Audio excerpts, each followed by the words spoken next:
Faltando praticamente um ano para a eleição, eu vou trazer aqui 5 cenários de quem seria o próximo presidente do Brasil e vou explicar o que eu acho de implicação sobre essa eleição do ano que vem para a Bolsa, para o dólar e para a economia brasileira, tá? Então, o quinto cenário que eu considero o mais improvável de acontecer, tá? Seria a esquerda, o PT, o Lula, conseguir transferir votos para algum poste lá deles, tá? E aí eu tô falando de Haddad, tô falando de Boulos, tô falando, sei lá, da Janja ou da Tabata Amaral, quem quer que seja da esquerda. E por que eu acho isso? Porque, primeiro, a popularidade do Lula já está muito baixa. Então você consegue transferir voto quando você está com uma popularidade alta. Veja o que ele fez com a Dilma. O Lula conseguiu fazer a eleição da Dilma, mas ele estava extremamente popular naquela época e já na reeleição da Dilma já foi bem mais difícil. Quando ele tentou fazer isso com Haddad, não deu certo, perdeu para o Bolsonaro.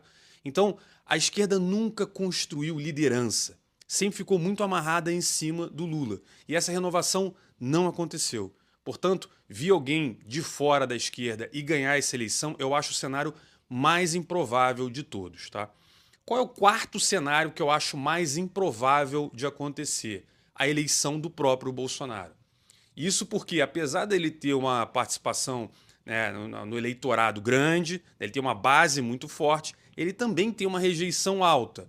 Mas, acima de tudo, depois de todo esse movimento que a gente viu de STF, de 8 de janeiro e não sei o que lá, a possibilidade dele só conseguir disputar essa eleição é muito baixa. É muito baixa. Eu sei que tem gente que não acredita nisso, não, mas o Trump, os Estados Unidos, eu acho que talvez o mais provável para acontecer com o Bolsonaro seria eventualmente ele simplesmente não ser preso, pegar uma domiciliar, alguma coisa assim, e morrer ali, ficar todo mundo naquela. Não prende, mas também ele não disputa eleição. Acho mais provável de acontecer, tá? Então, Bolsonaro, eu acho que é o quarto cenário, eu não acho que vai acontecer. Qual é o terceiro cenário? E esse cenário pode acontecer e eu acho ele extremamente arriscado, tá?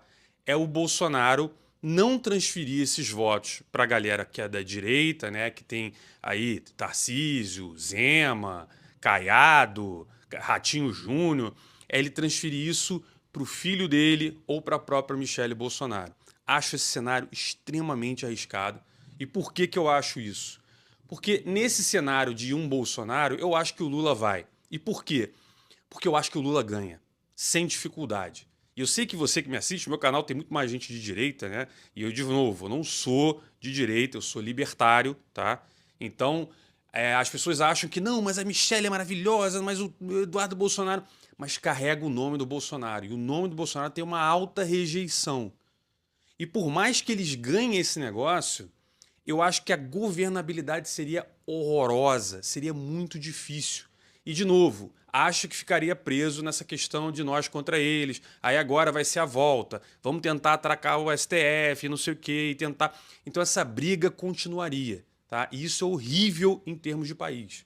O melhor que a gente tem que fazer agora é, meu irmão, acabou, chega, né? Bolsonaro vai, fica quieto, não vai ser preso, o Lula também vai se aposentar lá, deixa o país seguir livre. Tá? Mas se o Bolsonaro jogar os votos para o Eduardo Bolsonaro, existe sim uma chance de do segundo turno ser o Lula e não passar alguém da direita. Porque o Bolsonaro tem uma base forte, então talvez conseguisse ir para o segundo turno o Eduardo Bolsonaro ou a Michele Bolsonaro, e aí eu acho que no segundo turno eles perderiam para o Lula. Visão minha, tá? De novo, não sou de direita, não sou de esquerda, sou uma pessoa libertária, só de quem está olhando de fora. Então eu acho que se o Bolsonaro optar por colocar os filhos dele ou então a esposa dele, acho que devem perder, mas se ganhar também não vai ser positivo, porque vai ter rejeição, dificuldade em governar e eu acho que vai continuar preso nessas disputas de STF versus executivo, versus legislativo, porradaria comendo, e isso é péssimo para o país, tá? Acho que nesse cenário, inclusive bolsa e dólar, vai tudo pro cacete. Qual o segundo cenário que eu acho que pode acontecer? E esse segundo e primeiro, para mim, já está embolado, tá? O segundo cenário seria o próprio Lula se reeleger. Tá? Acho que o Lula, qualquer problema que tenha, mas o Lula não sei o quê, quer popularidade, quer não sei o quê, ele tem força política. Eu sei que tem, de novo, tem muita gente da direita aqui no meu canal, mas galera, esquece esse negócio de amor a político, tá? Qual é a realidade dos fatos? A realidade dos fatos é, o Lula tem uma força muito grande, ele é um cara extremamente competitivo, sempre vai ser, pode estar na cadeira de roda, mudo, né, vegetando, que ele tem força política. E aí, quem for disputar com ele vai ter que conseguir levar o centrão, tá? E o centrão aqui não é o centrão político. É a galera que fica naquela, pô, não quero Lula nem Bolsonaro. E aí, se não tiver Bolsonaro, tiver só o Lula, o cara de repente vai topar um cara da direita aí, um Ratinho Júnior, enfim, um Caiado, Zema, e que seja lá quem for. Então eu acho que nesse cenário o Lula possivelmente vai perder para essa galera da direita, especialmente se eles seguirem aquela política que parece que vai acontecer de ir todo mundo junto e o que passar para o segundo turno todo mundo apoia. Acho uma boa estratégia e eu acho isso razoável. Nesse cenário que não vai o Bolsonaro, vai um Tarcísio e companhia, eu acho que nesse cenário nem o Lula disputa.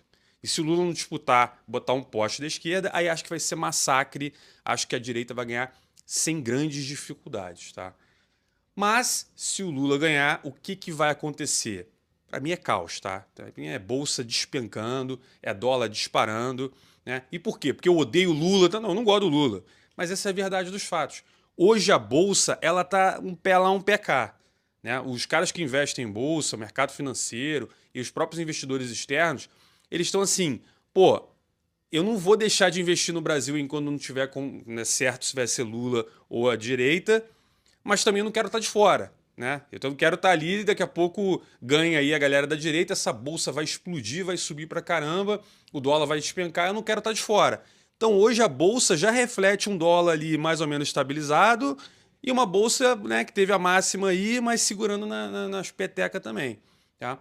Então eu acho que se ele ganhar vai ser horrível, tá? E eu vejo como segundo cenário e embolado com o primeiro.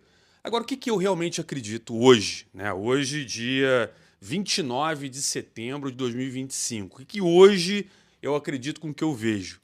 Acho que deve vir alguém da direita, tá? Por mais que a gente veja aí, o Tarcísio, não vou. Acho boa a estratégia dele, tem que ser por aí. Acho que o Bolsonaro também não tem que fazer a transferência de votos agora, né? E eu acho que a direita tem que fazer esse movimento que já está sendo meio que acordado. E qual é o movimento que a direita está fazendo? O Zema já disse que vai, Ratinho vai, né? O Caiado vai, Tarcísio deve ir também, né? Talvez até o cara lá do Sul, que eu sei que a galera da direita não gosta, o Eduardo Leite, mas ele também vai ser um pouco oposto ao Lula. Se vai todo mundo dessa forma, eu acho que a própria esquerda vai ter dificuldade em bater em alguém. Talvez eles escolham lá o Tarcísio para bater e se eles forem bem-sucedidos, aí passa o Zema, passa o Ratinho Júnior e aí no segundo turno conseguiria vencer. E por que eu acho esse cenário muito positivo e eu espero que ele aconteça? Porque, pessoal, uma vez que isso aconteça, certamente todos esses caras que eu falei para você têm uma responsabilidade fiscal e muito focada em resolver os problemas que efetivamente o Brasil tem. Problema de gasto público, problema de ser mais duro com os investimentos, né? Trazer mais a iniciativa privada para o jogo. Né? A gente viu isso acontecer lá com o Ratinho Júnior, a gente viu isso acontecer com o Zema, a gente viu isso acontecer com o Tarcísio, né? Com o Caiado. Então, toda essa galera, eles têm uma mentalidade muito mais pró-mercado. E numa vitória deles, de cara, o mercado já apostaria, o dólar despencaria, tiraria a pressão da inflação, o nosso risco, o país vai diminuir, então a taxa de juros cairia com muito mais velocidade, tá? Então é um cenário em que já seria favorável macroeconomicamente só desses caras ganharem. E aí vem o desafio da parte deles, que é o quê? Voltar à agenda de privatização, privatiza Banco do Brasil, Petrobras, enfim, mais concessão pública, faz todo aquele trabalho correio, né, corta, desvincula o salário mínimo da aposentadoria. Tem uma agenda pesada ali, inclusive bem pouco popular, que esses caras vão ter que enfrentar. Mas se eles enfrentarem, o Brasil volta a entrar no eixo de crescimento e de investimento, né? E, de novo, vocês sabem, eu não sou nenhum apaixonado pelo Brasil, acho que o Brasil vai virar primeiro mundo. Acho só que a gente sai da beirada do precipício e volta a entrar numa linha de crescimento, né? E aí o que eu acho que vai acontecer? Daqui a uma ou outra eleição vai voltar alguém da esquerda, vai fazer merda de novo, porque isso é a essência desse país, infelizmente. Agora, isso é o que eu acho. Eu sei que muita gente que assistiu o vídeo até aqui tá, você tá errado. E, galera, é o que eu acho. É o que eu vejo. Eu posso estar errado? Posso. Né? De novo, 29 de setembro de 2025. Eu tenho essa visão. Pode ser que semana que vem muita coisa aconteça e eu mude a minha visão. Mas hoje essa é a minha visão. Agora eu pergunto para você, qual é a sua